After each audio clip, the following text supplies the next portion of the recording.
Hi, George Sanders, President of Goldcliff Resource Corporation, and welcome back to the Goldcliff YouTube channel. Junior resource stocks are in a prolonged and severe bear market. Thank you, Captain Obvious. So today we're going to take a look at that bear market, try to understand it a little bit, and hopefully offer some ideas as to how it ends and how we get out of it. I'm going to do that in 3 segments, at least try to. So let's dive right in. We'll get the disclaimer out of the way first. I'm not a registered investment advisor. I'm not making any recommendations, nor am I providing any investment advice. I'm simply passing on some observations from a 45-year career in this space.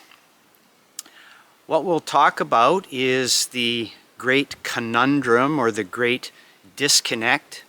Then we'll have a part 2. We'll talk about some of the reasons for that or some possible explanations for it.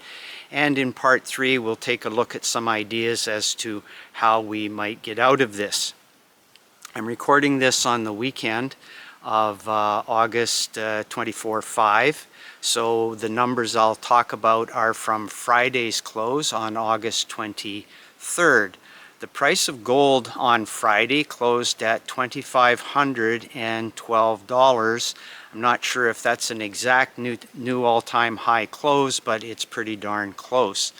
The Toronto Stock Exchange Venture Index closed at, I believe, 586.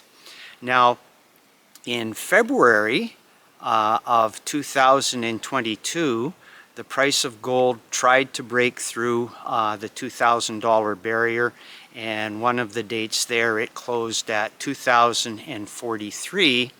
And that same day, the TSX Venture Index was 837, 89, something like that.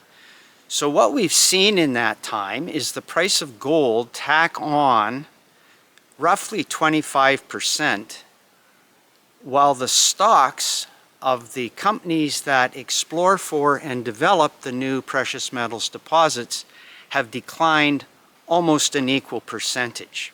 So that's the great conundrum, that's the great disconnect, that's the real head scratcher of this bear market. All veteran observers, like myself, have never seen this before. We've never been in a scenario where we have advancing, attractive precious metals prices and declining stocks and a market where there's no interest. This is an entirely new scenario. It's a major disconnect. I think there are some people that are providing some possible explanations for it, and we're going to explore those in part 2. But I can tell you in my career, I've never been in a bear market for the stocks that was not accompanied by a bear market in precious metals price cycles. Flip side of that, I haven't experienced a bull market where there wasn't a direct correlation to advancing precious metals prices. So this is a unique scenario for everybody in the space, and stay tuned for part 2 and we'll take a look at some possible explanations.